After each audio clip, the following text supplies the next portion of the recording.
Night Vision. Following clues left by our ancestors, we unbury the past to reveal a knowledge of unfathomable value, putting us just a little closer to our own true birthrights. From the secret history of a possible bloodline of Jesus Christ, the secret history of America's founders, to the secret history of extraterrestrial interaction on our planet, here to bring light to the night. Your host for Night Vision Radio, Renee Barnett.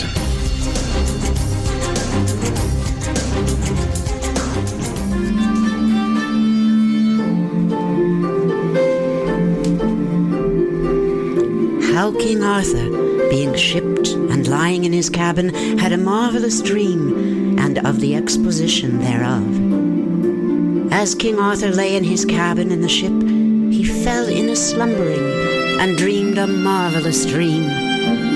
To him it seemed that a dreadful dragon did drown much of his people, and he came flying out of the west, and his head was enamelled with azure, and his shoulders shone as gold, his belly like mails of a marvellous hue, his tail full of tatters, his feet full of fine sable, and his claws like fine gold.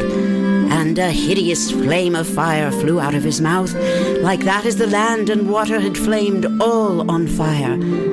After, it seemed there came out of the Orient a grimly boar, all black in a cloud, and his paws as big as a post. He was rugged-looking, roughly. He was the foulest beast that ever man saw. He roared and roamed so hideously that it were marvel to hear. Then came the dreadful dragon, advanced, and came in the wind like a falcon, giving great strokes on the boar. And the boar hit him again with his grisly tusks, that his breast was all bloody, and that the hot blood made all the sea red of his blood. Then the dragon flew away, all on such a height, and came down with such a swath, and smote the boar on the ridge, which was 10 foot large from head to the tail, and smote the boar all to powder, both flesh and bones, that it flittered all abroad on the sea. And therewith the king awoke anon, and was sore abashed of this dream, and sent anon for a wise philosopher, commanding to tell him the signification of his dream. Sir, said the philosopher, the dragon that thou dreamedest of betokeneth thine own person that saileth here, and the colours of his wings be thy realms that thou hast won, and his tail, which is all too tattered, signifieth the noble knights of the Round Table.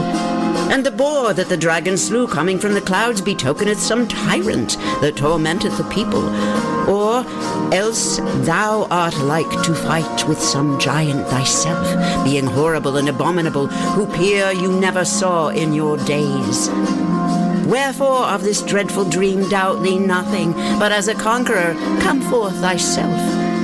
Then after this soon they had sight of land, and sailed till they arrived at Barflete in Flanders. And when they were there, Arthur found many of his great lords ready, as if they had been commanded to wait upon him.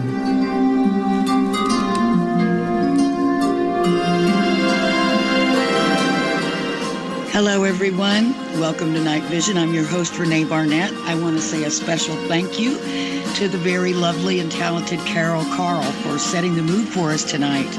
So welcome into the mists of Avalon. That excerpt was from the La Mort d'Arthur, or The Death of Arthur by Thomas Mallory. And our guest tonight is historian James Martin, our very own historian. Hi, James. Hi, Renee. Hi, everyone. I hope everybody's doing well.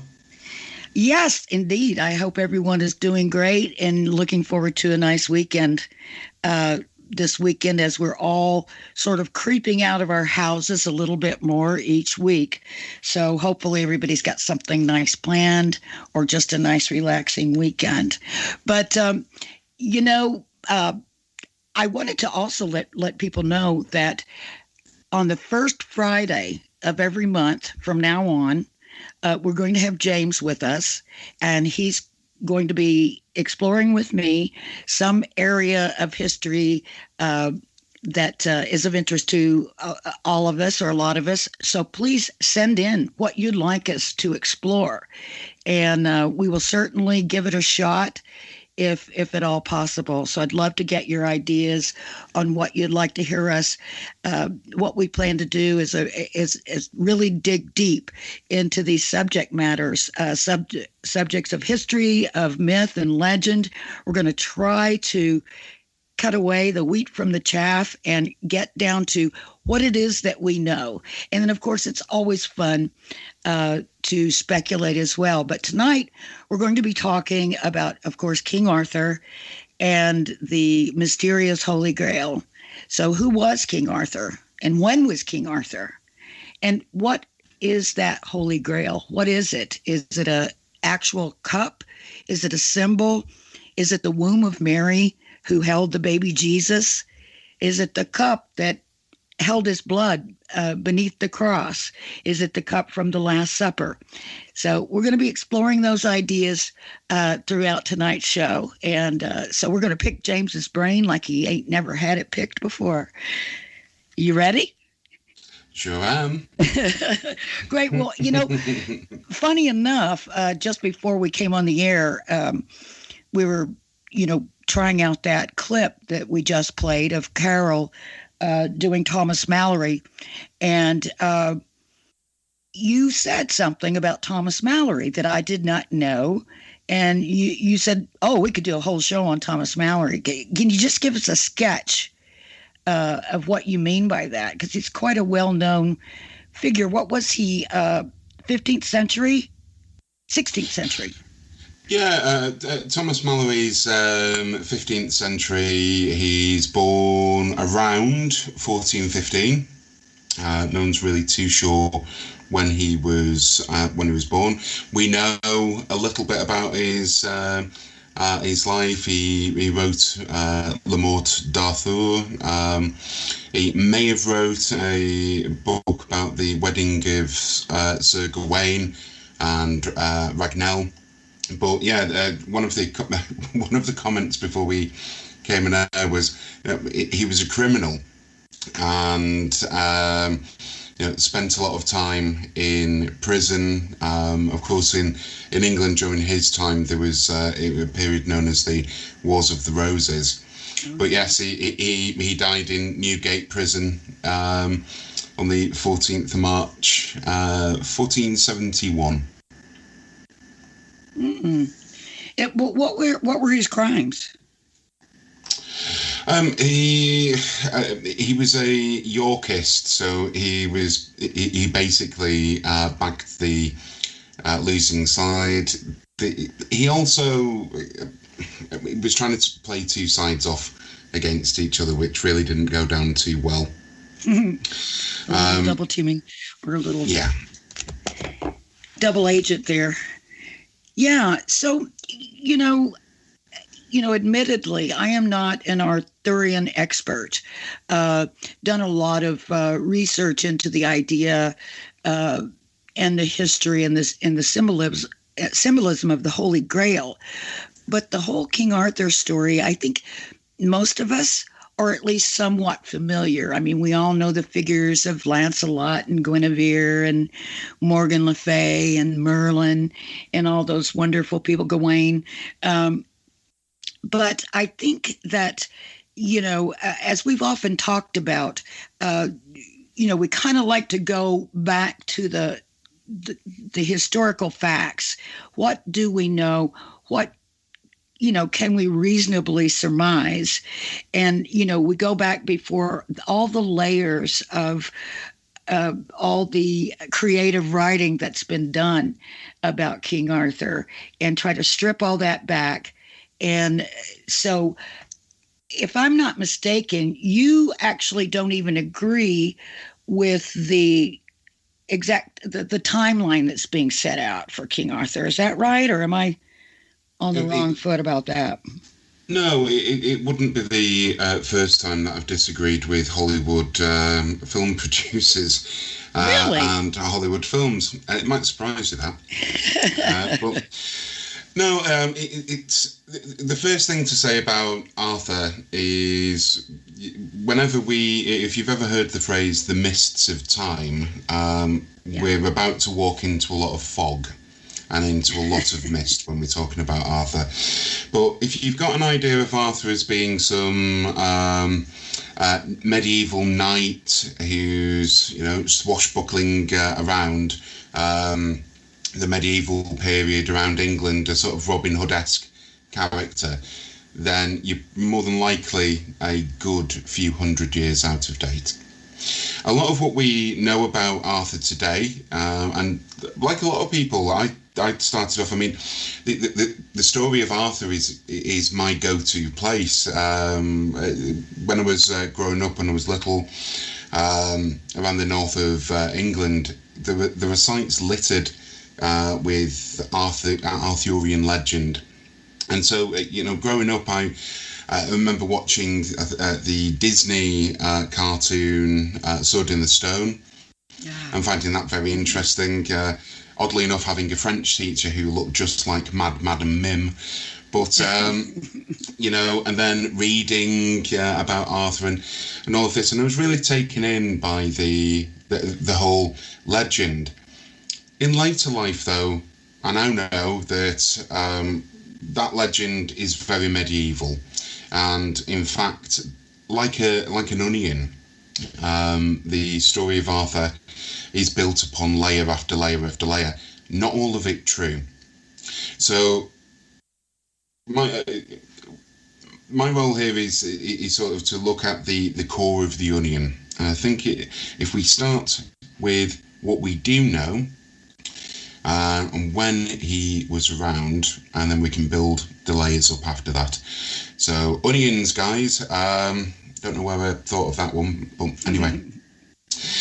So well, it's true though. It's true. I mean, it's just like we've talked about on other areas of study, just like the the little book, the Rennes-le-Château bibliography by John Saul.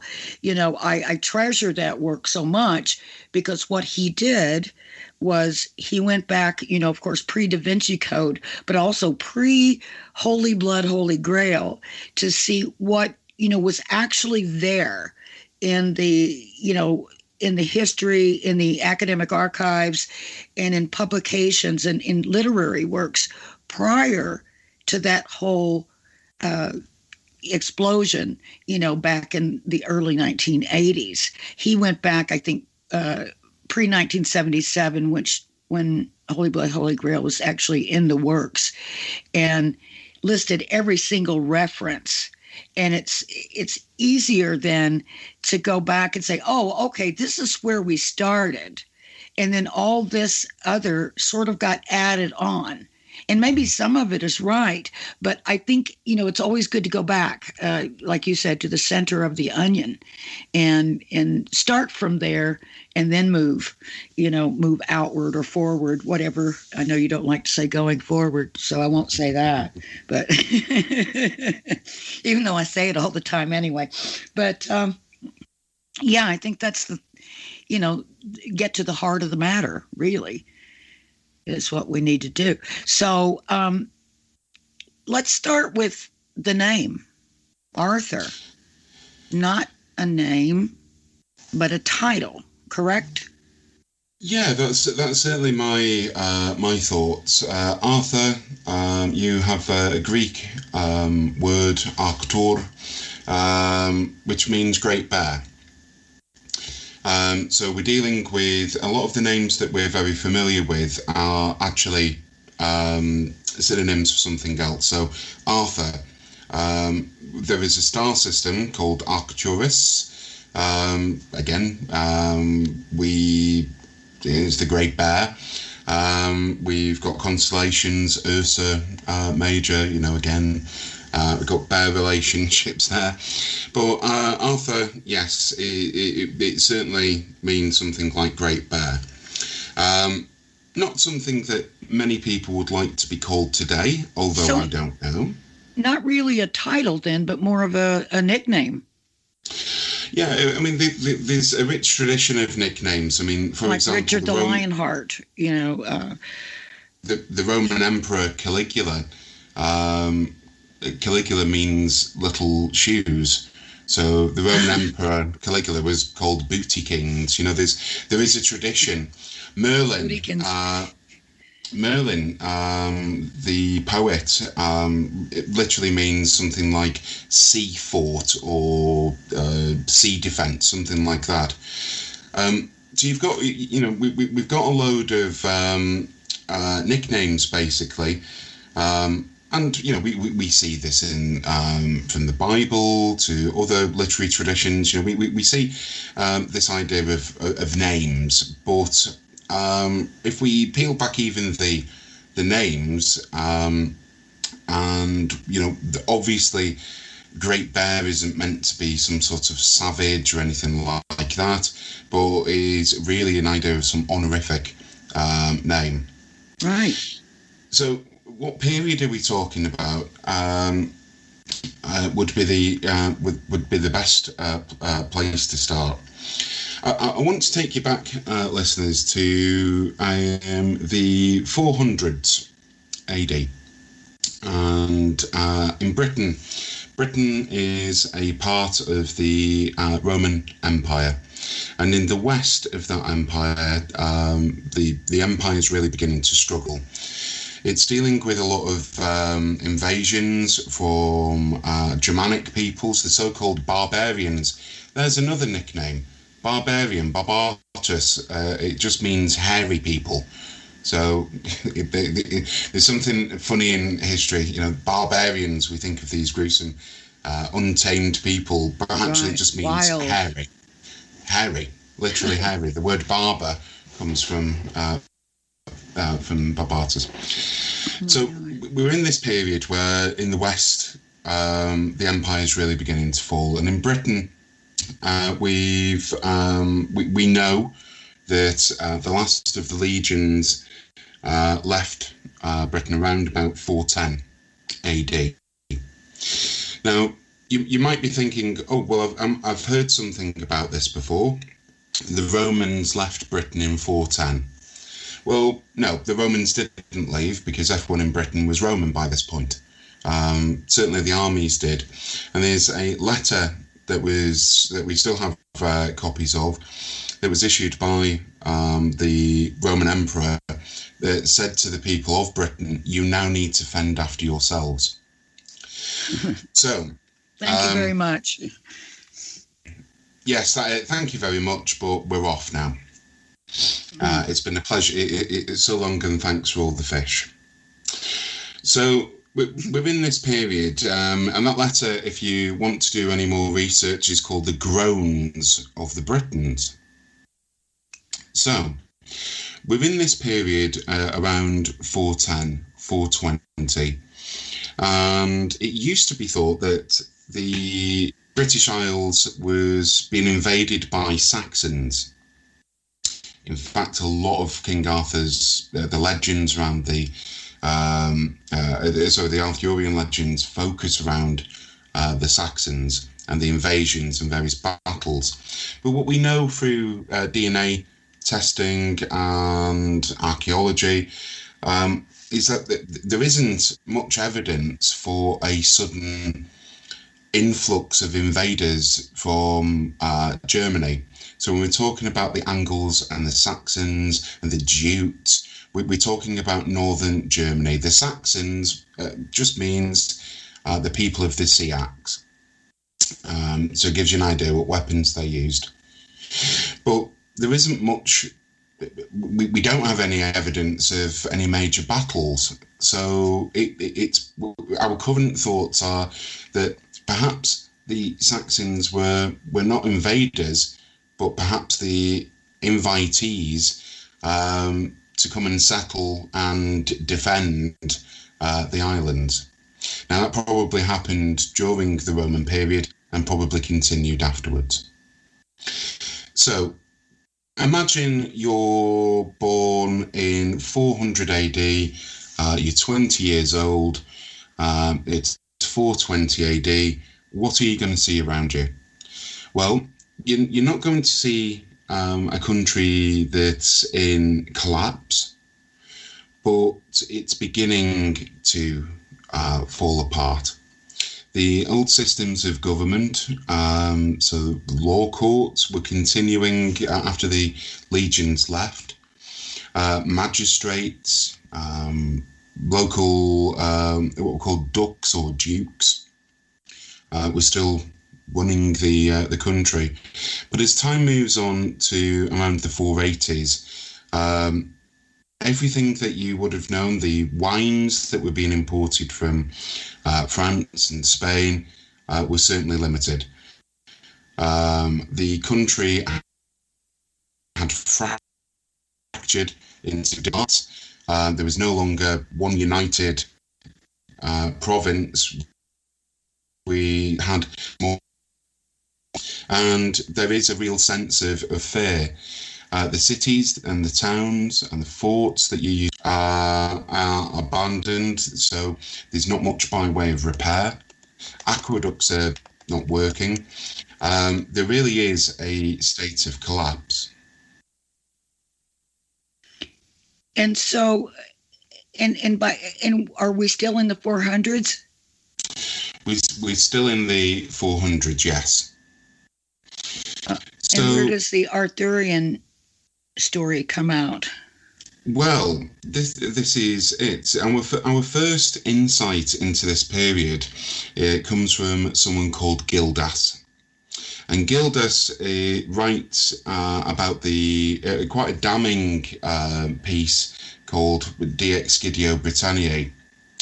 And what Gildas is saying is, I'm a Christian monk, and Britain has now become pagan. He launches into a lot of attacks about these tyrants, these different tyrannical kings, and he says, the country's gone to rack and ruin. It's in this period, around the 520s, that our Arthur begins to prosper. Now, my thoughts on Arthur are that we're looking at someone called Ambrosianus, or Ambrosius Aurelianus. I think we can be settled with a name, and he is known as the King of the Britons. But it might surprise you, he wasn't actually a king, more of a warrior who had come from Rome to essentially try and unify, to try and support these small warring kingdoms and territories. So the beginnings of the Arthurian legend are in the end of the Roman Empire in the West, and this character who comes to speak for the people known as the Britons. Now, if you're thinking that the Britons are people like me, just people from the island, it's not quite like that. It's Britons are a language group. The people who speak what's called the Brythonic or Brittonic language. So they're essentially a Celtic culture focused around the west of Britain.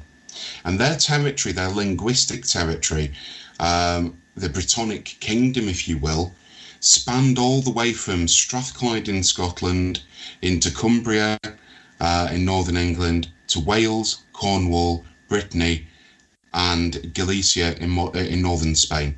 So the entire western part of the UK, basically, or of England, anyway. Yeah, the entire western side of the Atlantic Europe, you're looking at a Brittonic legacy. Right. And it's in those places you are going to find our Arthur. Now, this Ambrosius Aurelianus, where did he spring from? Do we know? There's perhaps two characters that are identified in history. So, where does he spring from? Well, he comes from Nennius. He's referenced in Gildas as well, but there are two candidates. There's one who one Ambrosius who went over to Rome, so essentially left Britain, went over to Rome, or you've got another Ambrosius who left Rome and came to Britain. His surname, Aurelianus, suggests that he was someone from a very noble family, someone who was, quote, born in the purple. That means related to previous emperors, from a very noble family. As for the exact details, there is a debate about who this character is, and which one he is, and what his dates are, etc. But we can take quite a bit from his name in itself. And when he became, when we started to see mention of him, what was his station at that time? Was he a young person at that time? Was he 20 years old, or and what was he actually doing? Was he fighting that got him his first mention, or was it simply him trying to work on behalf of the different groups? Well, his rank is probably that of a general. I mean, I'm just going to read from Gildas firstly. He says, so Gildas is writing in around about 510, 520.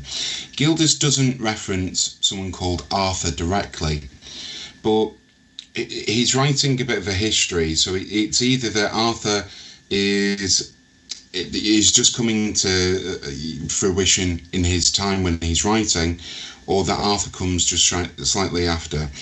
So Gildas says that Ambrosius is a gentleman who perhaps alone of the Romans had survived the shock of this notable storm. In other words, the collapse of Roman Britain.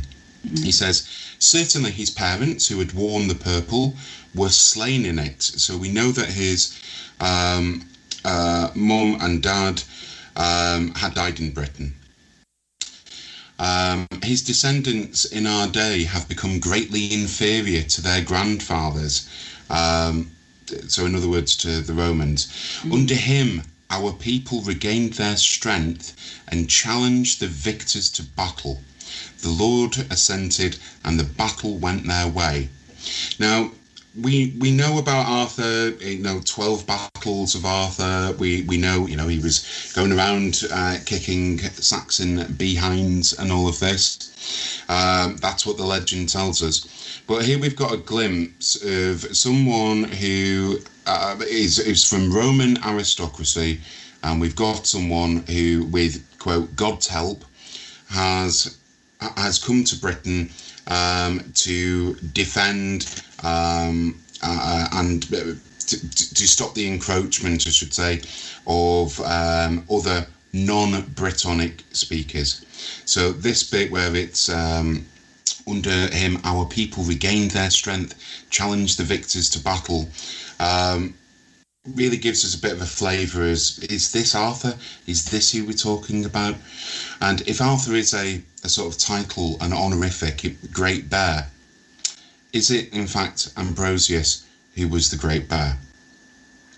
Oddly enough, Gildas references, again not Arthur, but references the success in repelling invaders as to that of a bear's chariot. Could that bear actually be Arthur? Now, who were the invaders? Well, it's alleged that the invaders are the Saxons, but actually what's going on around Britain is it's a little bit more than just the Saxons. In the north, the Scots, who originated in Northern Ireland, are invading what we call Scotland today, but at this period it was known as Pict land. Oh, yes. So the Picts are being displaced by the Scots, and the Picts are moving into northern England. Weren't they the ones with all the tattoos and pictures on them? Yeah, literally the Picts, meaning, the people who were colourful, that sort of idea. So they're being displaced and they're trying to move into new territories. You've got the Angles, who have taken part of northeastern England, two kingdoms, two Anglian kingdoms. Obviously, England comes from the term Angleland, but the meaning the land of the Angles. Well, they're in northeastern England and they're pushing up the northeastern coast of England into Scotland. In fact, Edinburgh, the capital of Scotland, its name may originate from an Anglian king called King Edwin, Edwinstown. Mm-hmm. But they're pushing into Scotland, so there's a lot of movement. And was that sort of like when the Romans, took their leave?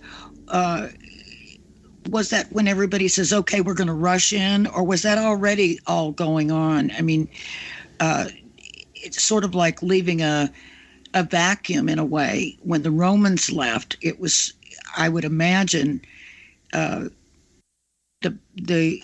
country was left in sort of a weakened state.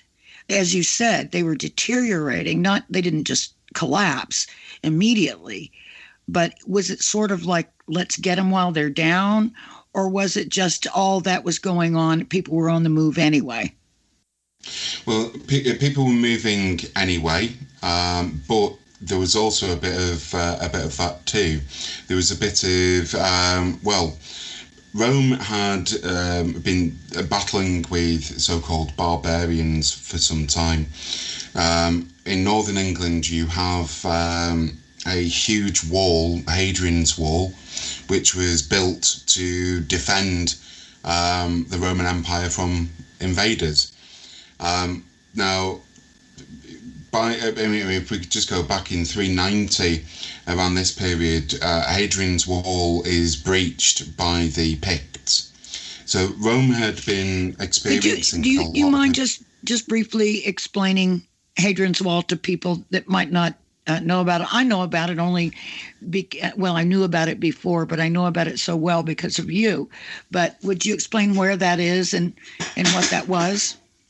Yeah, so running from a city called Carlisle over to a city called Newcastle, a large stone wall was built by the Emperor Hadrian around 128 AD. It still exists, albeit it's slightly ruinous, and it was built by the Romans to defend from the peoples that were inhabiting Scotland. Lots of different tribes in Scotland at this point. It was used as a bit of a trading post as well, and along the wall, every Roman mile, there was a fort called a mile castle.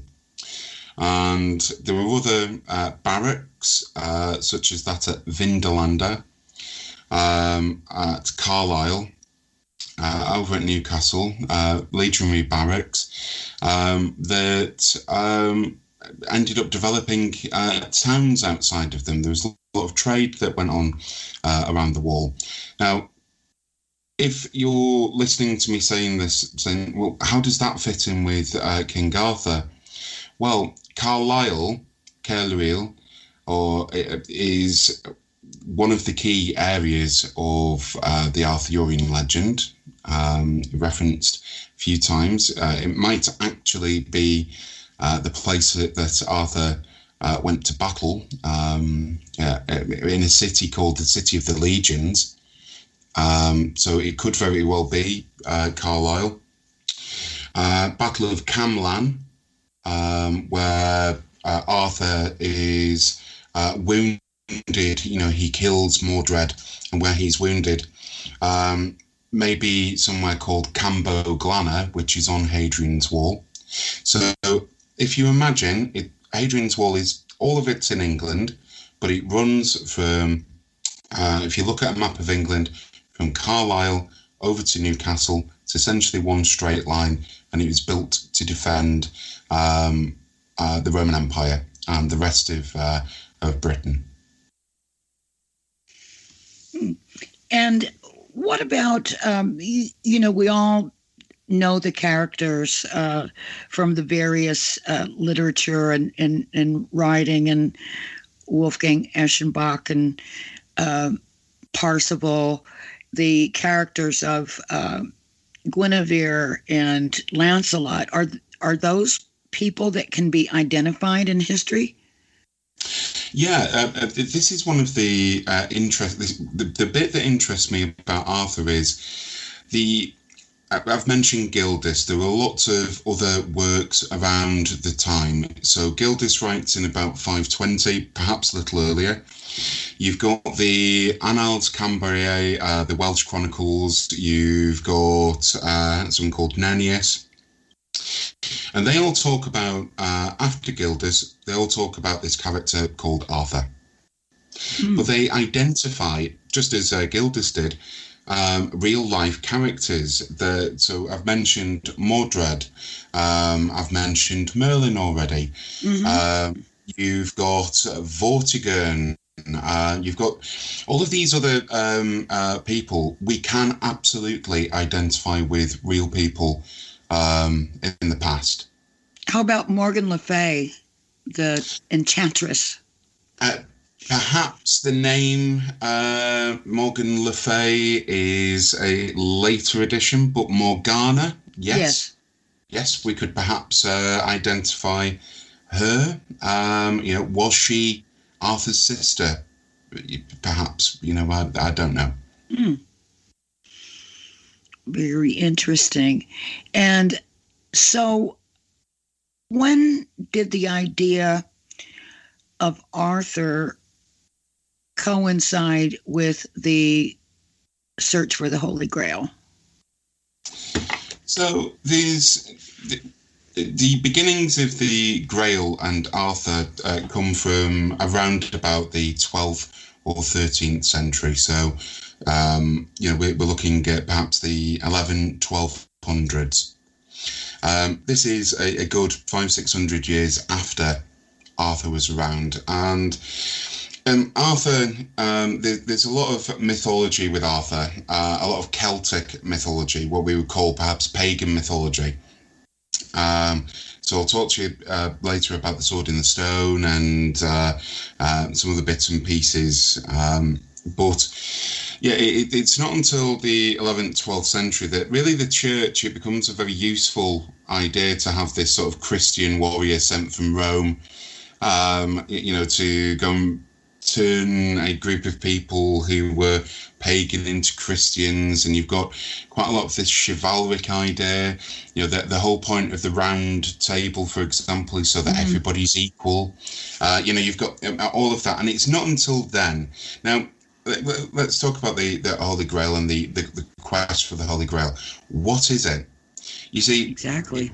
If you could go back to some key characters. So if you go to Wolfram von Eschenbach, who wrote a book called Wolfram. I said Wolfgang. That's I knew I was saying it wrong when I said it, but I couldn't remember what it was. Go ahead. I'm sorry. Well, he references the.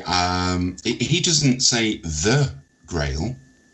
He says it's a Grail, and he doesn't actually say that the Grail is a cup. He says that it's a stone.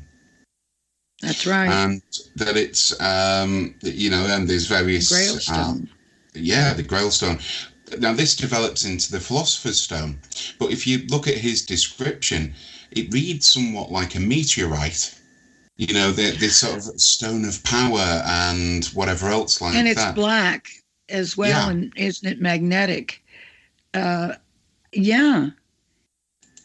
Oh, don't get me going on meteorites because, I tell you, there is something particular about meteorites, and I find it fascinating that one of the largest meteorite collections in the world is at the Pope's summer residence at Castel Gandolfo, I guess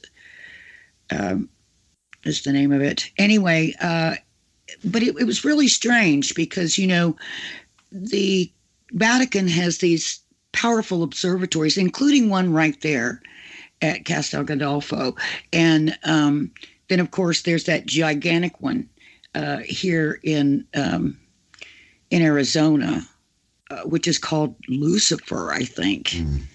And I remember when maybe it was sort of early days for the one here in the United States, but I remember there was a lot of talk about it, and people were speculating that, you know, oh, that's proof that the Catholic Church is looking for aliens, looking for extraterrestrials. And part of that came out of the fact that at that time, the Catholic Church was asked, you know, what would you do if, you know, extraterrestrials, you know, came to Earth? And he said, we would convert them as we find them. And so I thought, well, does that mean, you know, that maybe that is what they're doing? But then later, when I started getting all these meteorite connections coming in with the Catholic Church, including a group of French monks moving into the the backwoods of Oklahoma and building a monastery there, and couldn't figure out, you know, why they wanted to be there. They said it's easier for us to minister to the people of Oklahoma as it is for us to minister to the people of France. But yet, in the ensuing years, probably going on 50 years now, since they've been there, they haven't ministered to anyone. They're very cloistered there. You can go visit there, and they do things like make their own butter and jams and products, and you can buy them, and you can even stay there. But they do not, you know, minister to the people. So I started looking into why did they want that piece of land, because I was told by the newspaper there in the town that they wouldn't hear of any other piece of land. That's what they wanted. And it seemed to be, part of it seemed to be that it had an underground stream under it that was very attractive to them. But when I looked, I realized that that place that they bought was right at this site of, up until maybe a couple of years ago, the most famous meteorite strike in the world that was there in, it's called the Lost City Meteorite. You can look it up on Google. And it was this little place called Lost City. And that's where they built their monastery. And then I did more research, and I found that one of the monks that was the first to come there, one of the two that bought the property, was studying at the University of Kansas. What was he studying? Meteorites. So there's something with meteorites, and I've always felt that, you know, when people have talked about the Philosopher's Stone, when people have talked about, you know, Isis and that stone, and I've always thought, gosh, that just sounds like meteorite to me. And certainly a lot of the legend and symbolism behind meteorites, like, you know, Native Americans, you know, at least some of the tribes that I know, growing up in Oklahoma, believed that, you know, that's the highest gift that you can give to someone is a piece of meteorite. They call it a piece of God.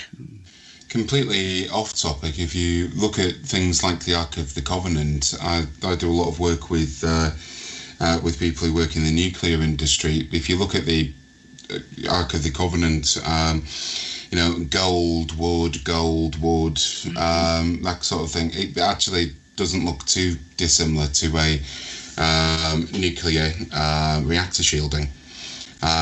And would probably fit with, again, a meteorite to protect people from radiation. Yeah, it's very interesting. I mean, it's funny, when I was just preparing some notes earlier on this week about the talk today. I was asked a question about, is there a relationship between Arthur and meteorites? And I said, well, yes, potentially. The Grail might... Someone asked you that question? Yeah. Oh, that's interesting. And apparently, my other half was having a discussion in some forums, and a friend of his had asked, meteorites, any connection? So there's all sorts of very strange connections. I mean, look, one of the reasons, for example, churches and the church has had observatories over time has been the tracking the what the date of Easter is and observing the movement of the heavens. Well, just as our pagan forebears did, stone circles, perhaps. If you were to lie down and try and draw this sky, you could only draw a circle. So there's lots of very interesting things with the heavens. Coming back to Arthur again, you're looking at the Holy Grail. You're looking at the stones. Is it a meteorite? Is that what the Grail is? Is it in fact a corp? Is it something like that? None of this comes into the story, the narrative, until, as I say, about the 1200s. Our Arthur is most certainly post-Roman, involved in many battles. Nennius first mentions him. 960 men fell from a single attack of Arthur, and nobody put them down except him alone. Who's he battling? Is it the Saxons? Is it whomever? The church began adding and permitting the story of Arthur to really propagate. A very popular story across the former Brittonic territories, Brittany in France, Galicia in Spain. Galicia, by the way, is where you're going to find Santiago de Compostela. Up on the coast there, again, a Brittonic area. So it becomes very useful, and then you've got this idea of the Grail sort of comes into it, and it becomes a holy quest. And what the church did with the story is adapt it really for their own purposes. Arthur lives in a period where most of Western Europe was Christian, but had clearly not forgotten their pagan origins. So Gildas writes criticisms about Britain becoming pagan again. And look at Arthur. Look at the legends. The sword in the stone. Well, ignoring the phallic nature of pulling a stone from an opening in the earth, very pagan idea. Actually, the sword in the stone might very well be, well, where do you extract iron from? It might be something practical like that. Another area that might interest you, Renee, is more to do with the Lady of the Lake. Perhaps the legend of the sword in the stone comes from something else. In Northern Europe, throughout the Iron Age, all the way through to the medieval period, iron could be extracted from stone, or it came from what was called bog iron. Now, bog iron's really low grade. It's very difficult to purify, but you don't have to mine it. It's often found around lakes. It's very heavy, looks a little bit like a meteorite, I suppose. And you've got this idea of the Lady of the Lake who created Fair Excalibur. Well, okay, the Lady of the Lake, a very pagan idea. You've got fertility, you've got all of this. But she's often referred to as a fairy or an elf or something like this.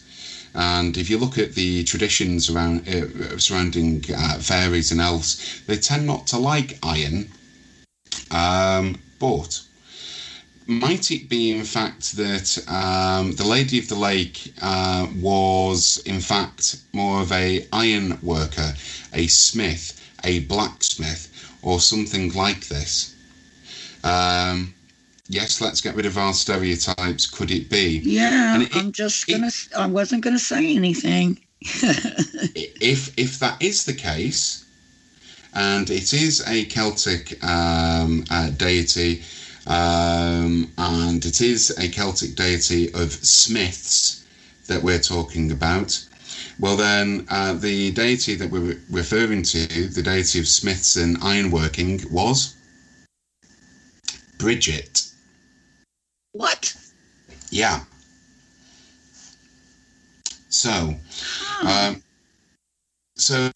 and we could talk about Saint Bridget, and we could talk about Bridget for a long time, but there's just a flavour of some of the very pagan ideas. I mean, you've got this Merthin, the storyteller, really is his title, a druid, essentially, who is a flawed character, but he is perhaps a relic of the Druids that we know the Romans chased out of Britain when they invaded the country back in the 45 AD. The Druids then escaped to Anglesey, and then from Anglesey over to Ireland. Could it be that our friend Merlin came back? Did the Druids come back and re-paganize? Who knows? But the point is, that's the period of time that Arthur is set. Arthur is this unifying general who is trying to unify a culture, a group of people who were called the Britons, the Celts, however you want to describe them. But they occupied a large territory, and there you have this unifying general. We will rise again. We will defend ourselves from invasion. We'll protect our culture. And this is one of the main problems with where did Arthur come from? Well, like I say, from Carlisle, across Hadrian's Wall, to Cornwall, to Brittany, there are many traditions with various battles, various castles, Tintagel, for example, in Cornwall, up to the Carlisle Castle in the extreme north of England. Now, speaking of Tintagel in Cornwall, that's sort of where the common story of Arthur's birthplace is, at the castle in Tintagel. What do you say to that? Yeah, it's possible. I think there are lots of theories around Arthur. There could be more than one Arthur. You know, we could be talking about some honorary warrior. But yes, proud Cumbrian, and so I am going to stake the claim to Arthur being a Cumbrian. I guess I should too.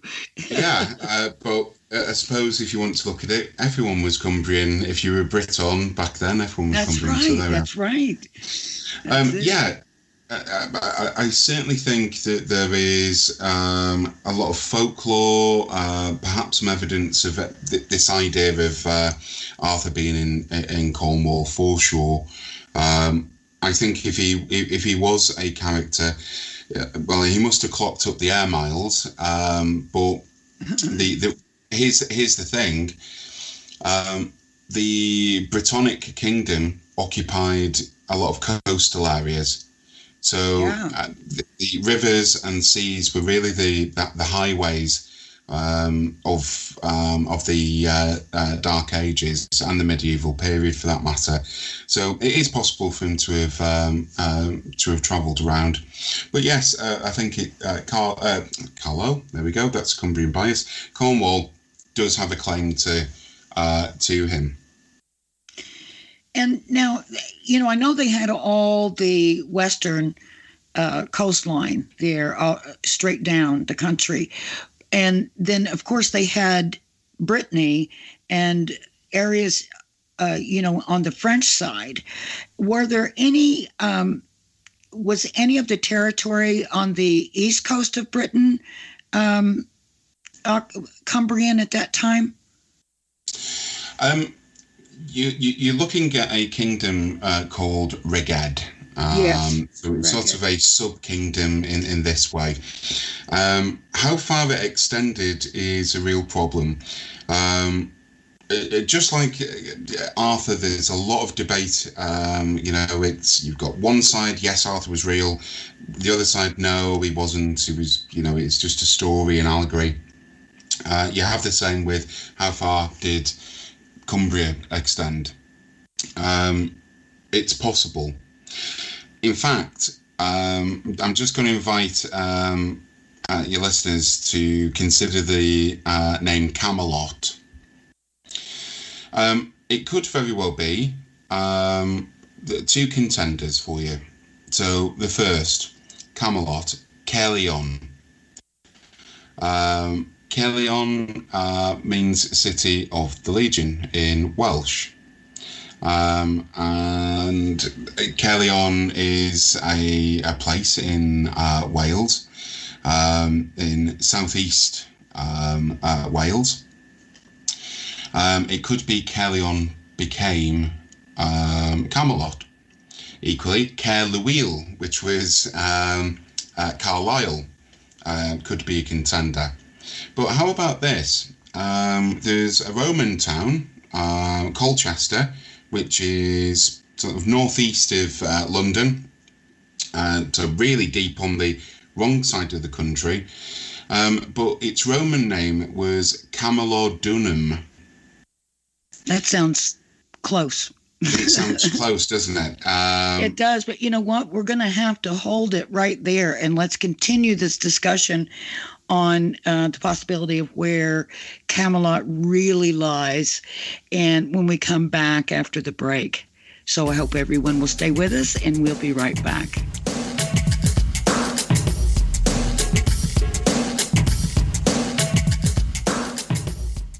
Folks, this is very important information. What's to be said about CBD? AncientLifeOil.com. Our CBD is made from hemp and has 0.003 THC, which means this wonderful product won't get you high, no matter what amount you take. What does CBD do for the body? My hands are tied, but you can Google CBD benefits and be astounded. When you're finished reading, you'll want to log on to AncientLifeOil.com. That's AncientLifeOil.com. and purchase. Life is good when you feel good. People are tired of pain. People are asking for non-GMO organic products to help them with you fill in the blank. Legal in 49 states, and again, our CBD is made from hemp. Ancient Life Oil is about helping people one by one by one. If you wonder how good the product is, the CEO takes it every day without miss. AncientLifeOil.com. That's AncientLifeOil.com. Have a great day. Permanent industrial glue impossible to remove? Not anymore, because Handyman Formula by D-Bond is a patented chemical adhesive remover. It's used in the building and home maintenance industry, but now it's available for your home use, for your DIY projects. Unglue stickers, silicone rubber, labels, price tags, flex tape, weather stripping, carpet glue, wood glue, liquid nails, even 3M 5200. And it dissolves graffiti. Yeah, graffiti. Handyman Formula by D-Bond works, and it's safe to use on most surfaces. No need to call a professional. Don't get out the pliers and blowtorch. Just apply a little Handyman Formula by D-Bond and wait 90 seconds, then quickly and easily pull the items apart.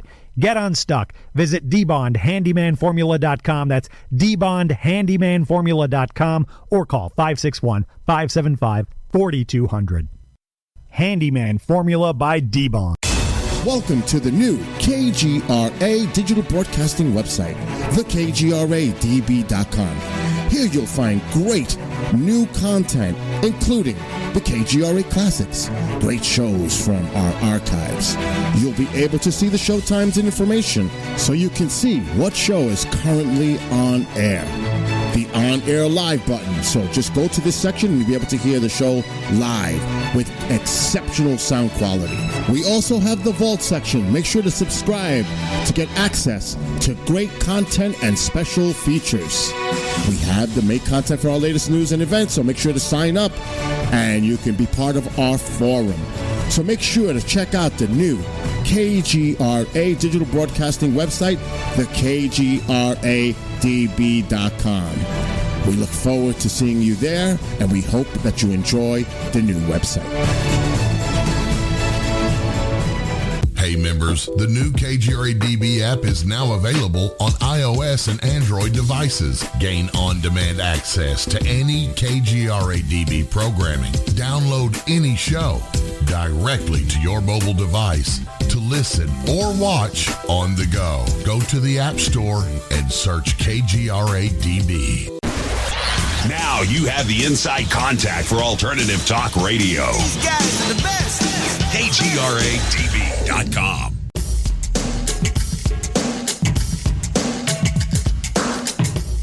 Welcome back to Night Vision. I'm your host, Renee Barnett. We're talking with James Martin. He's a historian of particular brilliance, and he is our very own. We're going to be talking with James the first Friday of every month. And so if you have a subject that you would like to hear him discuss or to hear us dig into, please let us know. Now, I understand people are asking, how can you reach James? How can you reach James? We're in the process of putting up a website, and that'll be a really good place.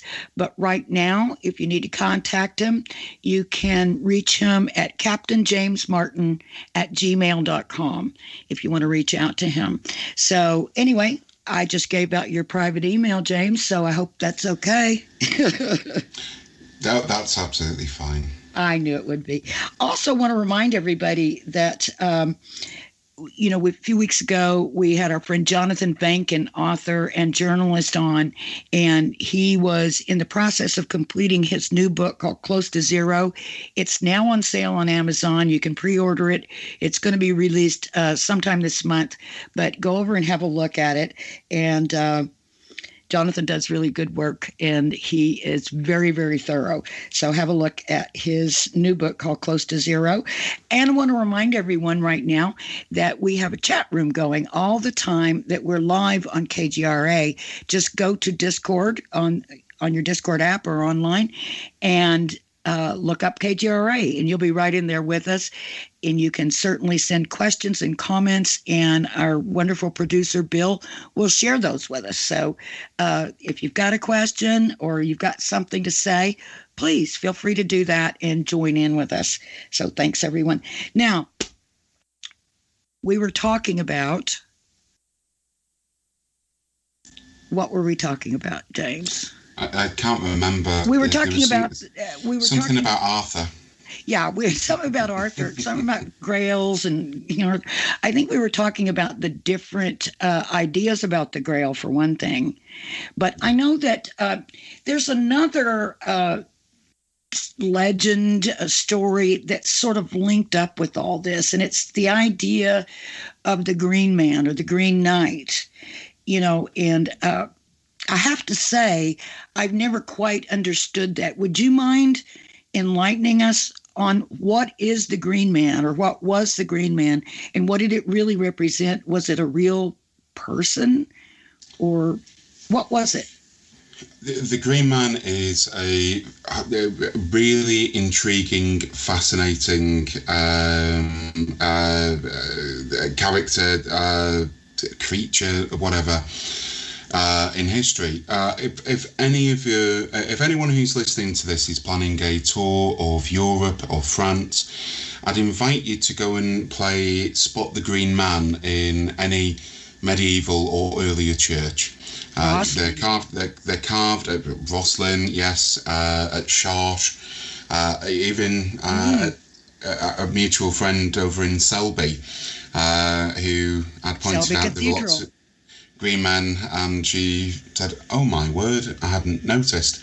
After 20 plus years, they sort of they blend in. The green man is firstly is a pagan Celtic symbol, perhaps coming back to a figure known as Al-Khadir, who in the Quran is referenced as the green man. That sounds Islamic. Al-Khadir. Yeah, and this green man, this Al-Khadir, drinks from the water of life, and in some stories, drinking from that water turns him green. Now, that green is, of course, to do with nature. It's there are green men and green women, although not quite as common with green women. But there's this idea that it's to do with nature, fertility. In fact, sacred knowledge, esoteric knowledge, that's your green man. So when we look at the Arthurian legend, and you've got the Chevalier Vert, we're perhaps talking about someone called Sir Gawain. And he's referenced as the Green Knight in the Arthurian legend because his skin and his clothes are green. Or his clothes are green, or his skin's green. It depends on which story. So sounds a bit like Robin Hood. Yeah, and there's an absolute connection to Robin Hood. Robin Hood, in fact, started off as a pagan fertility song. It used to be reenacted by the travelling folk of Europe. You've got lots of things like the Maypole and May Day dances and dancing around poles. Without being too crude, anything that sticks into the ground that looks a bit phallic is usually to do with fertility. Yeah. I'm not suggesting skyscrapers. I'm suggesting Washington Monument. Well, yes, we could carry on, couldn't we? But yes. Now, as the Green Man develops, it might surprise you that the devil in early medieval literature wasn't red, was green. Somewhat similar to Santa Claus and Coca-Cola, but that's another story. So the church has this problem. You've got this very popular character, this green person, this green man, and he's celebrated as fertility, sacred wisdom, knowledge, water of life, all of this. And then you've got a problem with, that's very pagan. What do we do? So in some instances, they turn him into, this sort of devilish figure. But with Arthur, it's more of a, here's this wise person.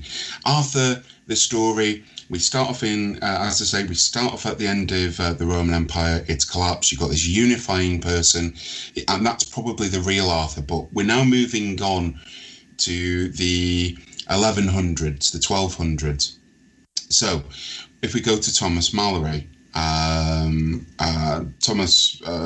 Malory in Le Morte d'Arthur says that Gawain's brother Gareth, there's another Welsh name, defeats four brothers who were wearing different coloured armour, including a green knight called Sir Partalope. Now, that's a little bit away from other traditions that say the Green Knight is Gawain.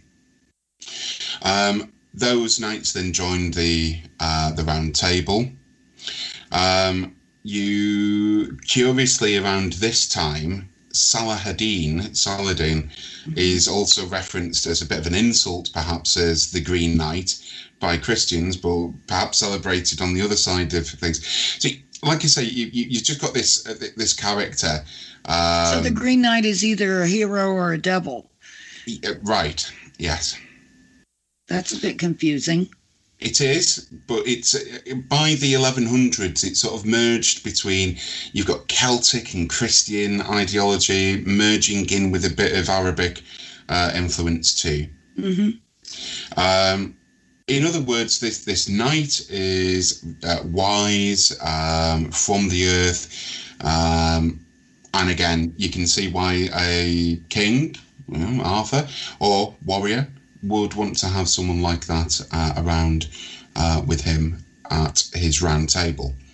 Again, the round table is this idea of all knights are equal. The king or the great warrior sits with other knights and it's all very equal and all of that. Something that later inspired Edward I, who potentially built a round table called the Winchester Round Table. Now, according to tradition, the round table could fit 1,600 knights around it. I promise you that if you go to Winchester Castle, you can go and see the round table and the different positions that are held in it. Edward I created it. He was obsessed with Arthur. So if you want, there is actually a round table, but it's not the original. There is a place outside of Penrith, nearby stone circles, but there's an Iron Age feature near Penrith in Cumbria, which is to this day called King Arthur's Round Table. And it's large and circular. Now, it's a natural land feature? Oh no, it was built. It's an Iron Age fort. Whether or not that has anything to do with Arthur is another story. I think the name of it, but you can see just how much Arthur's really influenced. And if it looks round, then it must have something to do with Arthur. Right. Interesting. Now, where did you say that was again? That's near a place called Penrith. Is that in Wales? It sounds like it is. Yeah. It's not. It's in Cumbria. Oh. Remember, Penrith sounds Welsh. It does. But everybody was speaking Brittonic, Cumbrian, Welsh. Cumbria.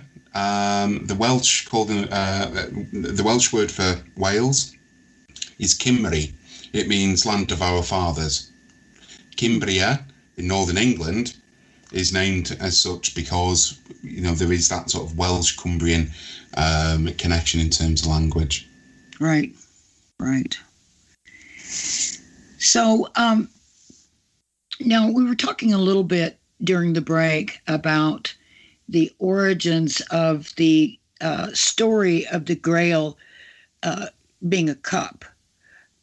It seems like in most of the earlier writings, we're seeing a reference to a stone. But then at some point, it becomes a cup. And I'm wondering if that is the influence of the church, because a chalice is sort of a religious symbol, certainly something that the Roman Church used and uses in ceremony and ritual. But do you know when the dawn of that idea of it being a cup came about?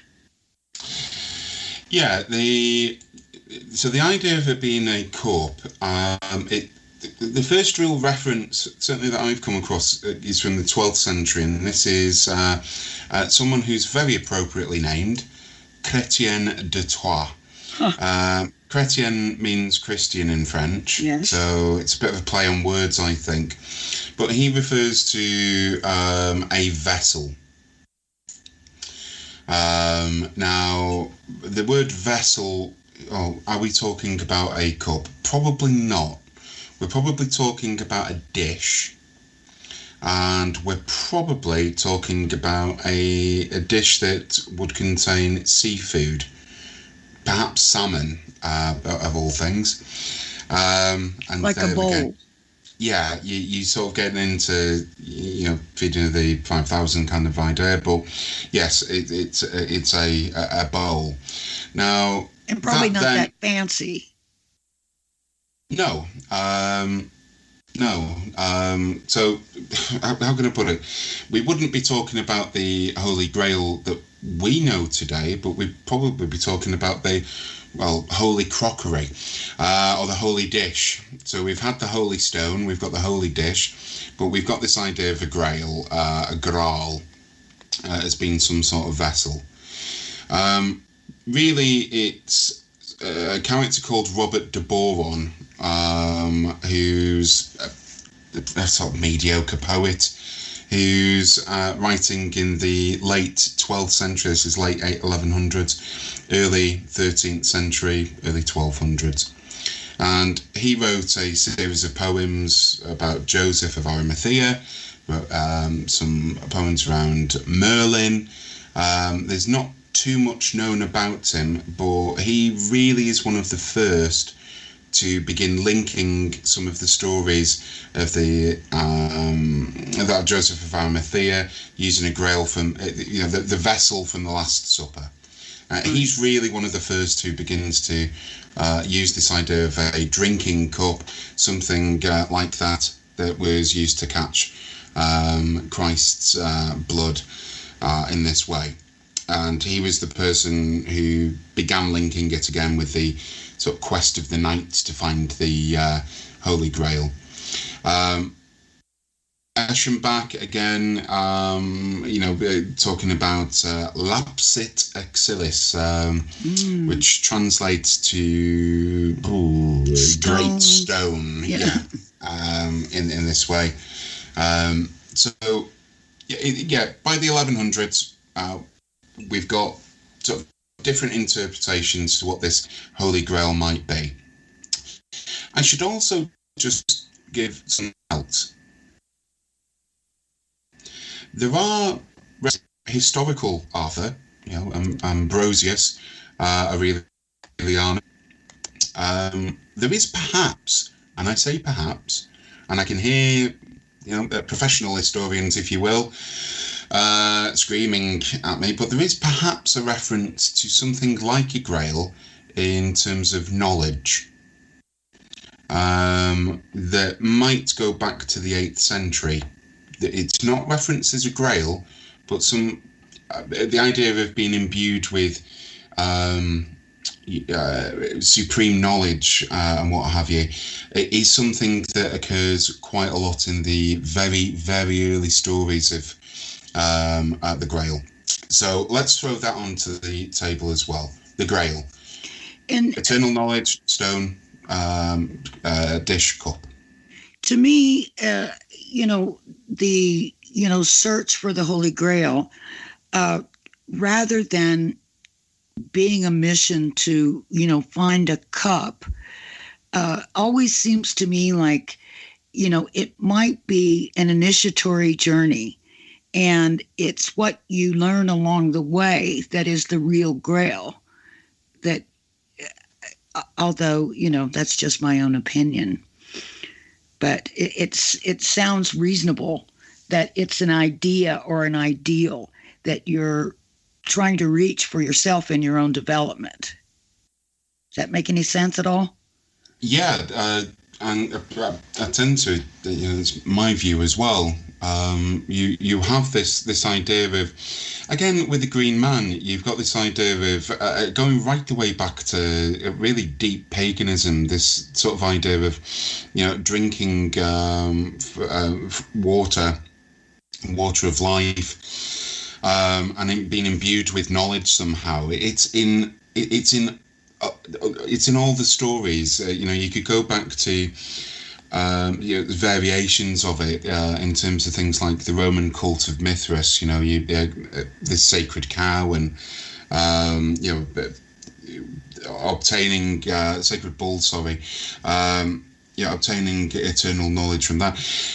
What do you drink? How do you drink the water? Is it with your hands, or is it in some sort of vessel? And I think the vessel is perhaps a euphemism. My thoughts on this: the vessel is solid on the outside, but perhaps empty, spiritually empty. Maybe you're the vessel. Maybe you're the Grail. That's exactly what I believe. And I think it's the quest for the Holy Grail that we're familiar with Arthur. Very similar to the so-called Joseph is the wandering Jew, man cursed by Jesus to walk the earth until the second coming. It's all of this quest, walking around, trying to enrich yourself with information. I think that's the quest for the Grail. As Arthur goes along his quest, with his knights of Camelot and all the rest of it, he picks up new characters, and we learn of different characters, and they all have something else to add to the discussion, and they have their flawed characters. By the 13th, 14th century, we've now got Arthur as a romance, with lovers' trysts and just strange developments. You've got all of this. But all of these characters are adding different, morals. They're offering different bits of information. It's interesting. I think that's the quest that we're talking about. And so, do you think there really was a stone? Or do you think that too was an ideal? I think if we go back to the original Arthur, the idea of firstly, there were lots of Arthurs around, post-Roman Britain. But if you go to Strathclyde, if you go to the southwest of Scotland, where there's a number of Iron Age sites that were used by the Picts, and the idea of retrieving a sword from a stone isn't exactly something that's that unusual. There was this idea that you would climb up to the top of a rock, remove a sword, and you basically became, monarch of all you survey, became ruler of everything you can see from the top of the rock. In terms of a sort of Grail-like thing, and was there a stone? Yeah, I can't see. I certainly can't see why not. That stones. How can I put this in another way? If you're buried, you often have a gravestone. We know that seating was sometimes made of stone. We know of polished stones. We just call them gems. So yes, I do. I do think there was some sort of stone. I think Eschenbach's got it right actually when he's referring to perhaps a meteorite, something divine that came from the heavens.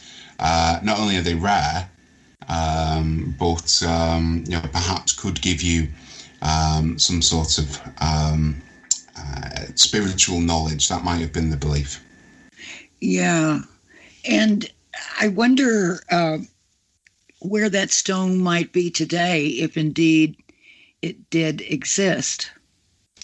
Probably in the Vatican archives. Perhaps. Who knows? Such a long period of time. There's been so many battles. You've got to bear in mind there's a lot of stuff with Arthur that really ties into a sort of Jesus-like character. For example, following the Battle of Camlan, where Mordred is killed, Arthur is fatally wounded, and that's the tradition in most stories. Camlan, Camberglanna, Hadrian's Wall, a really good fit, would fit into the territory that we've been referring to. But, there's some question as to, did Arthur die, or is he in an eternal sleep, waiting to resurrect or reawaken when the time's needed? There's something very... I've read that before, And there's something very Christ-like about that. There is, yeah, resurrection. Very interesting. And did that bit come about after sort of the, Christianization of the Arthur story, or was that among the original legends told? That sort of comes from Nennius onwards. So that comes from the so very far back. Far back, yes. Oh, that's I can't just mention that without, of course, mentioning the Fisher King. Yeah. Who's this character who's he's from a long bloodline and is charged with keeping the Grail, whatever it is, and has been identified perhaps as well. Now, I have to be careful. In Britain, there's a actor, you might be familiar with him across the pond, called Brian Blessed. Sounds familiar. Yeah, I can't remember which film he was in, but anyhow, famous actor. But it's possible the Fisher King's been identified with someone called Bran the Blessed. And he is, he's charged, he has a cauldron. So there we are, we've got iron again. But he has this cauldron that can resurrect the dead. That can heal wounds, but he himself is, other than the Fisher King, he's known as the Wounded King or the Maimed King. And he's called the Fish King because all he's able to do in life is protecting and keeping the Grail. All he now, can are do you is... saying that the Fisher King was Arthur, or the Fisher King is the keeper of the Grail? He's the keeper of the Grail. Okay, so that's not Arthur. No. Gotcha. Arthur's on the quest to find it, but he's, as we say, he's called the Fish King because all he's able to do is fish in a boat near where he lives, near his castle. And again, this Fisher King, the roots are most certainly in Celtic mythology. I've mentioned Bran the Blessed. So there you've got this character from history, and then this magic cauldron, and you've got this cauldron that can resurrect, that can do all of this, and you've got the idea of him coming from a rich and ennobled bloodline. And you see, when you look at the Fisher King, you then see, well, hold on, you've got a bloodline, you've got this magic sort of a cauldron, this sort of cup thing that can help resurrect, and well, there's something very Indiana Jones about that, isn't there? Being wounded and then having some water from a cup or cauldron, I suppose, poured onto you. It's just very it's interesting, and but there you go. That goes back to the early days. And of course, as we move on in time, it becomes Christianized, and it's no longer about the Fish King, but instead the people who look after the Grail are, of course, angels, and he's a representative in a sort of priest-like idea, as opposed to again, he's taking life from the rivers, lakes, and oceans, in fishing. It's sustaining him. He's wounded. He needs to get another protector of the Grail, and of course, then you can see how that fits in with Arthur and his knights. Yeah. Now, in legend and lore, there is a Grail castle, and I guess it's called Corbinic or Corbin, and it's sort of in a mystical place, that's I guess not real. So do you believe there is a Grail castle?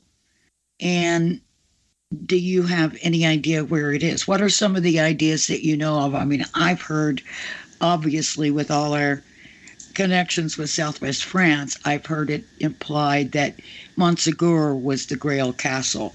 But where do you think, if there is such a place, that it's most likely to be? Or do you know that there's such a place? I don't know that there's such a place. I think I'd be very famous if I'd found it. But yeah, there again, you've got the story that's extended. We've got Parzival, and you've got various knights who. Actually, when you look at some of the knights from the original story of Arthur, some of the knights come from Occitania. Now, that opens up this is before Eschenbach. That opens up a huge area. If I were to have some sort of guess as to where might be, firstly, we'd need to define what are we on about. What we're talking about when we're talking about the Grail. If we're on about something physical, it makes sense that it was in a castle. Right. In which case, you could go with Cadbury Castle. I've mentioned Colchester, former Camulodunum. You could look at Caerleon. It's proposed it could be in Carlisle Castle, but there's lots of places. If it's not something physical, but instead is some sort of sacred information, that kind of idea, it could be anywhere. Other places that are associated, of course, Glastonbury, the Isle of Arran up near Argyllshire, in Scotland. There is actually a place called Avalon in eastern France. I've got to mention Cumbria. Avalon sounds very similar to Abalava, which is on Hadrian's Wall. So if you wanted to secure something, you've got a huge military wall there. It could be none of the above or all of the above. Yeah, absolutely. Especially if it's knowledge, it could be something that's handed down. Or there could be documents and records. Could be something like that. But it's an enduring mystery, that's for sure. There's a place called Dinas Emrys, which is an Iron Age fort. I'm leaning more and more to suggest that this place was really key to the entirety of the Arthurian legend. It could be that it's an Iron Age hill fort in Snowdonia, very difficult to get to. There's ruins of it, but it's the apparent site of Merlin's vision of two battling dragons. The red dragon, which you would associate with Wales, but the red dragon in this instance is associated with Saxon invaders. And the white dragon. Where is that? Dinas Emrys is in Gwynedd, and Gwynedd is up towards the Isle of Anglesey, Snowdonia. So this is northwestern Wales. Northwestern Wales, got it. And, in connection with, the legends and mysteries of the area of France where we go often, the Aude region in sometimes Occitania, there is, certainly a lot of legend and mystery surrounding the, so-called Christian heretic group, the Cathars. Mm-hmm. And you hear a lot of sort of Grail legend mixed in with some of that Cathar history. And in fact, I've heard speculation that, when the Holy Roman Army breached the wall and, basically defeated, the Cathars where they weren't fighting, but they breached the wall, and they agreed to give them some days to perform some sort of holy ritual on a particular date. And it's said, and it seems to be fairly reliable, that there were 3, they were called monks, I don't know if they were monks, who escaped during that time period. And they escaped with the so-called Cathar treasure. And people have, suggested that might have been either genealogies, records, or maybe it was the Holy Grail. What do you have to say about any relationship between the Cathars and the Holy Grail?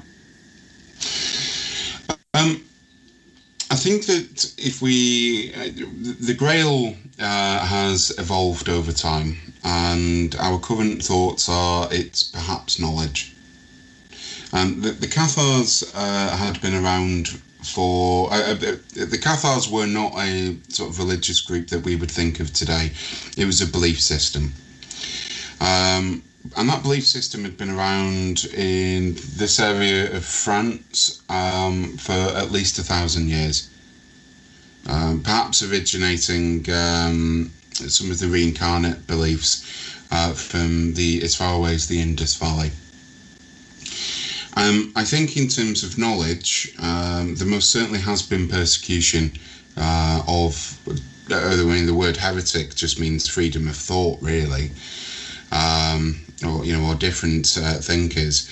There has been a clampdown of knowledge. So in that way, it could be said that the Inquisition were clamping down on the Holy Grail.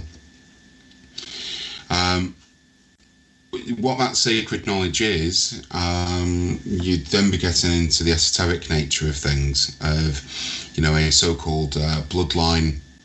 You'd be getting into sacred knowledge and symbolism, of which you can't look at things like that without having a look at the Cathars and perhaps the Knights Templar.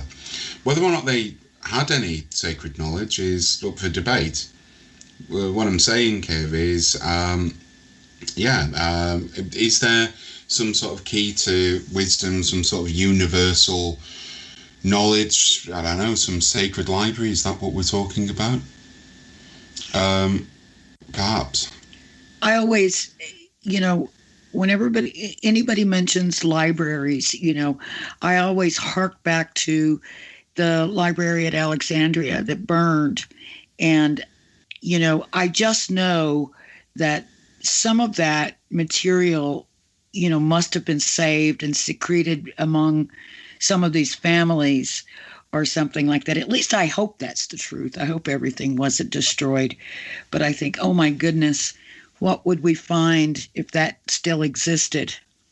Amazing.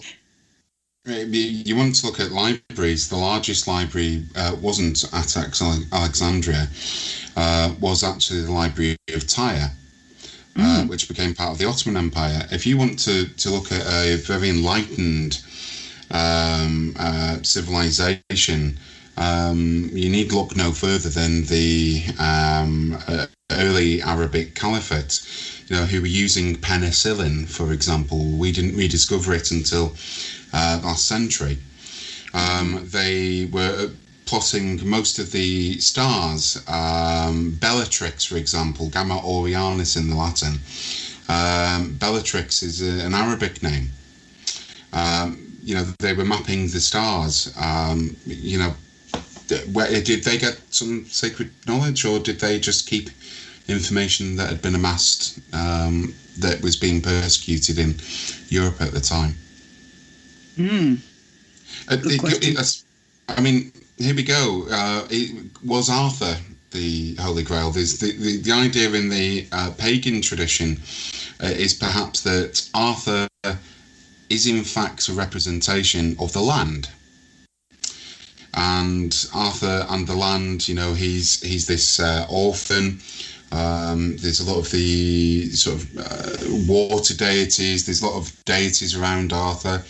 And that perhaps Arthur and the land are one, and so when Arthur becomes ill, the land becomes ill, and perhaps then the Grail becomes something else. The Grail becomes something that, if it heals Arthur, the land's healed. So you could even look at the Grail as as being Arthur himself. The point is, this story has developed for over centuries. Why are we still interested in something that occurred, in the Roman period? You got the Battle of Badon Hill. Where was Mons Badonicus? Where was this battle? There's enough in the legend for us to point out genuine historical figures. Then there's enough mystery around, again, sword in the stone,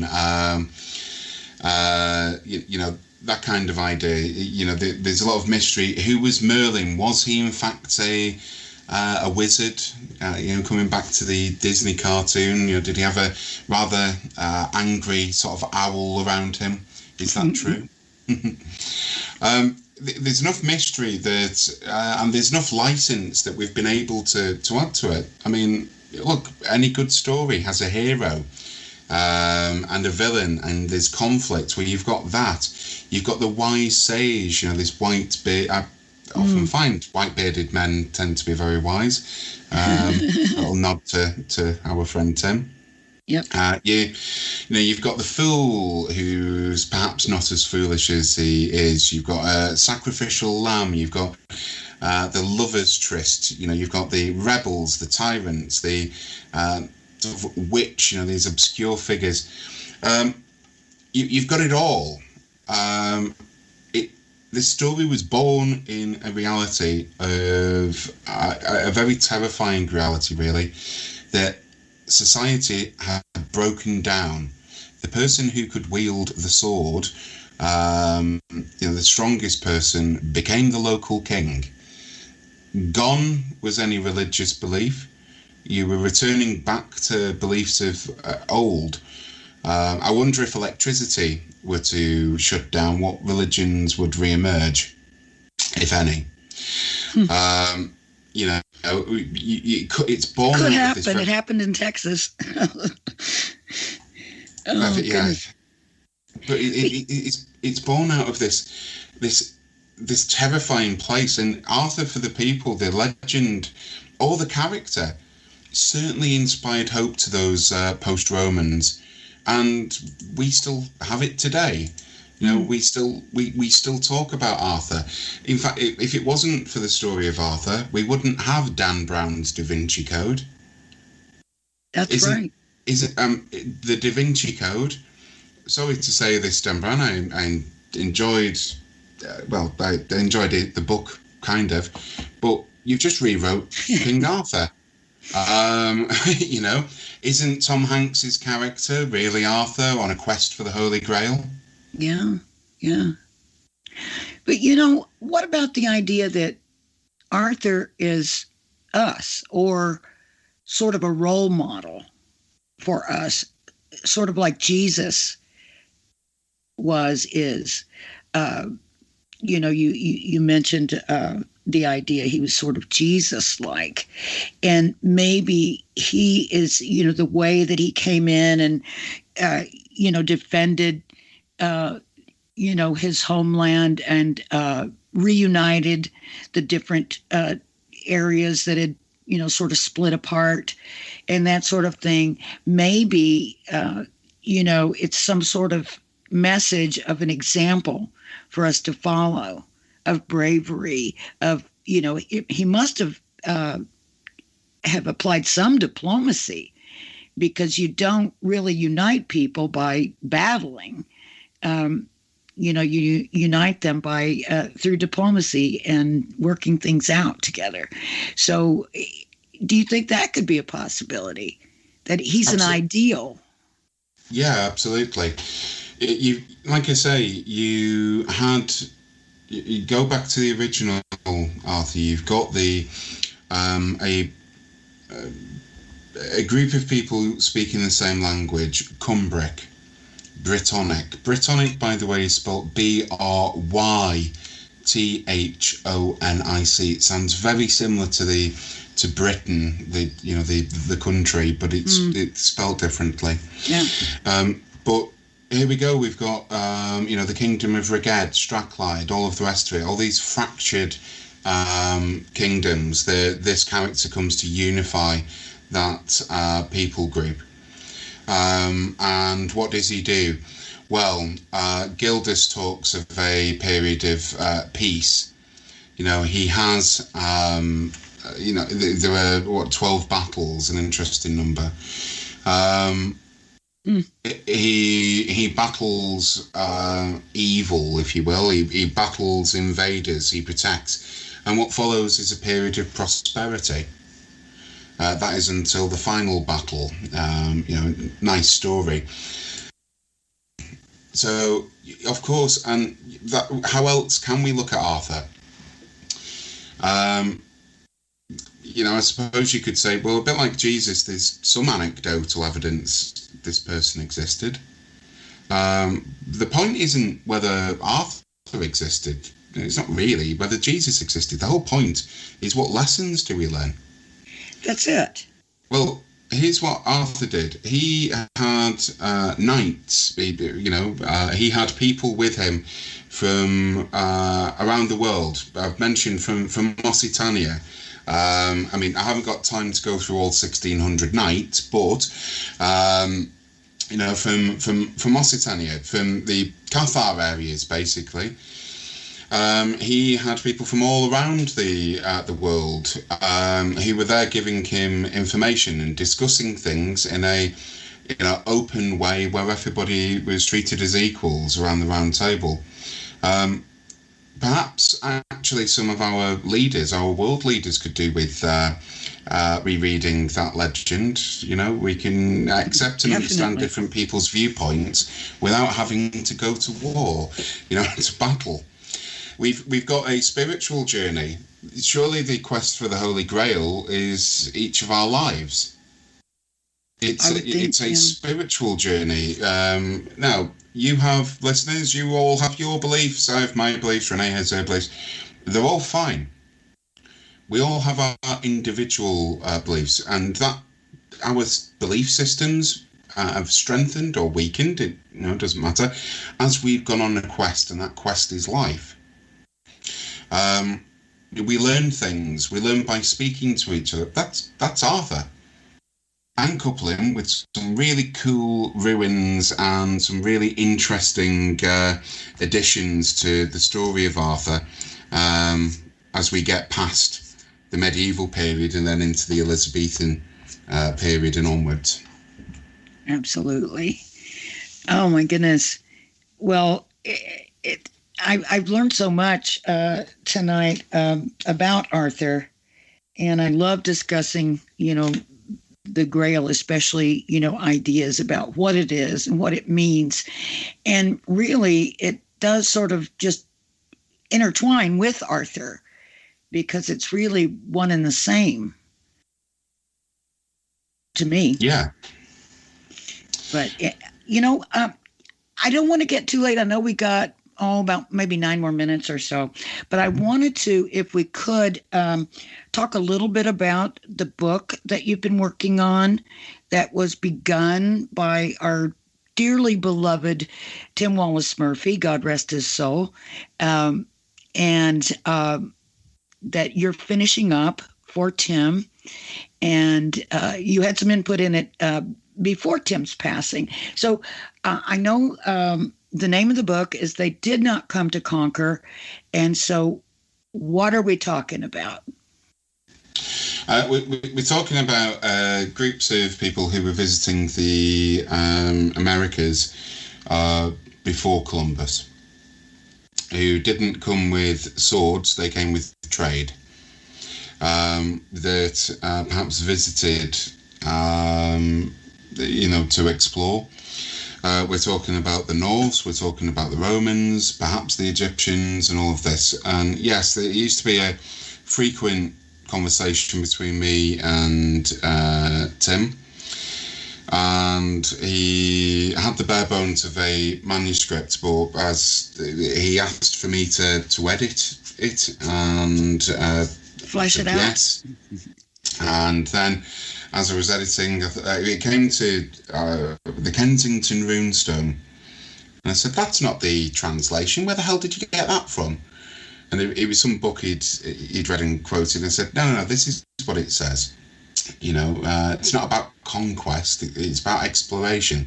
The word Viking, you know, is a job title. It means to explore, or perhaps pirate. It's a bit of an insulting name. They wouldn't have known themselves as it. And that sort of led me to adding a few bits and pieces, and then really adding what I was interested in. So we found a little bit more about some very strange skeletons on a show that we were doing, Renee. Actually, there's two books that I've very nearly finished the research for. Unfortunately, COVID has restricted everything. Restricted everything, hasn't it? But it's restricted my brain. I'm telling you, I think I've got, COVID syndrome or something, because, and I know a lot of people are feeling this way, and that's why I'm mentioning it, because I do want everyone to know, if you're, having trouble sort of restarting your life, you're not alone. I think there are a lot of us that are sort of struggling with the last year or so of not only isolation, some of us, with financial trouble because you haven't been able to work.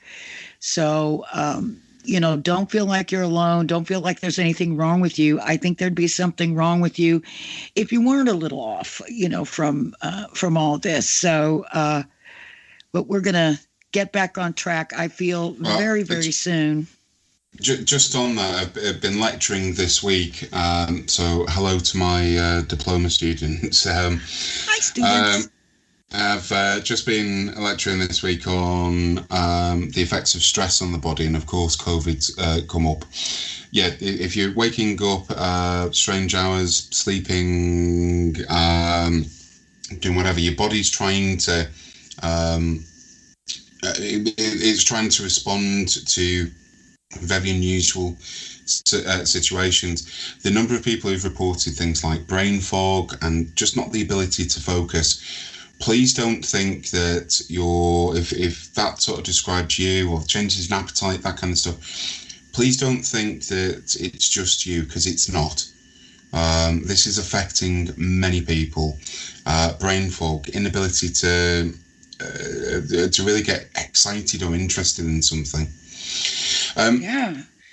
Motivation, lack of motivation. I mean, it's all because of what we've been going through, and it's not you personally. If this is the way you feel as well, it's a lot of us.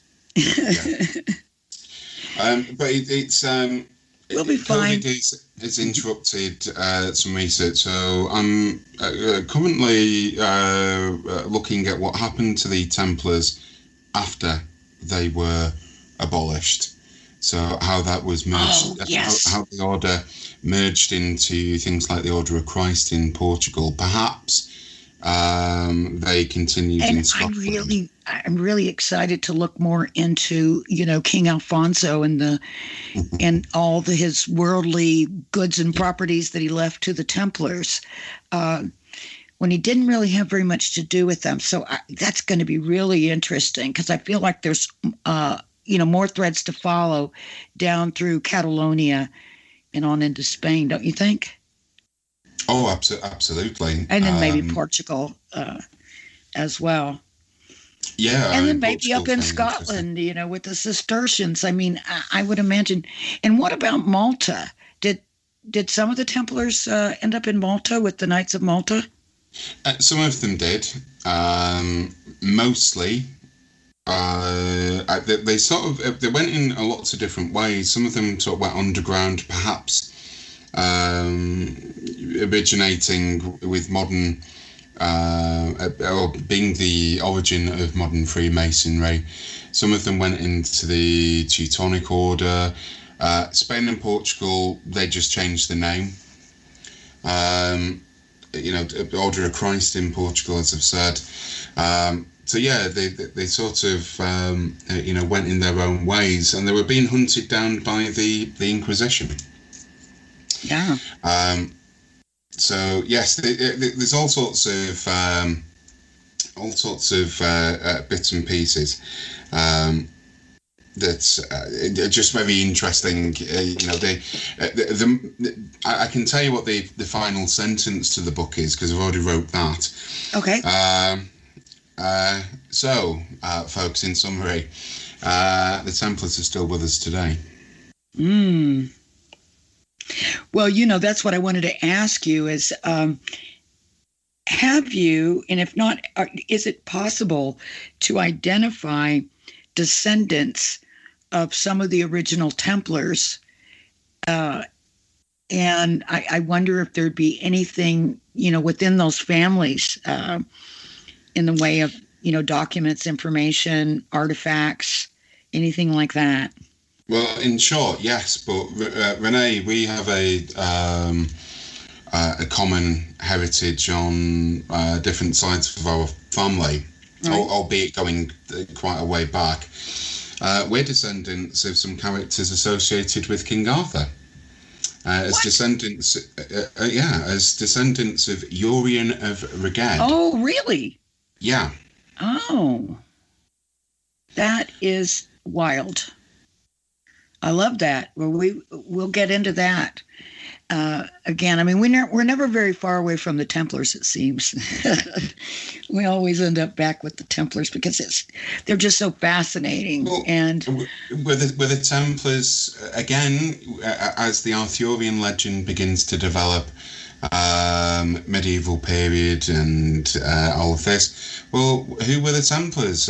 Were they not the people who were on Grail quests? What were they doing in Jerusalem? What did they find? What were they protecting? You've got all of these questions. Yeah. Wow. Not enough time to answer them. No, you don't, because we're all out of time pretty much. I want to thank you for coming on. Now you'll be on again next month, the first Friday of June.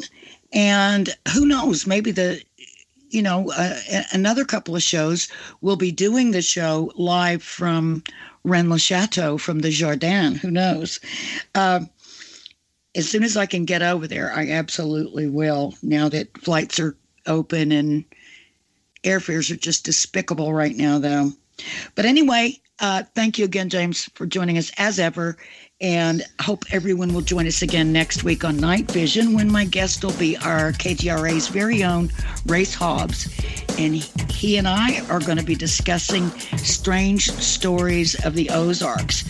And we're both from that area, so we both know a lot of stories. So I hope you'll tune in for that. And thank you very, very much for joining us. Thank you for having me. Take care, everyone.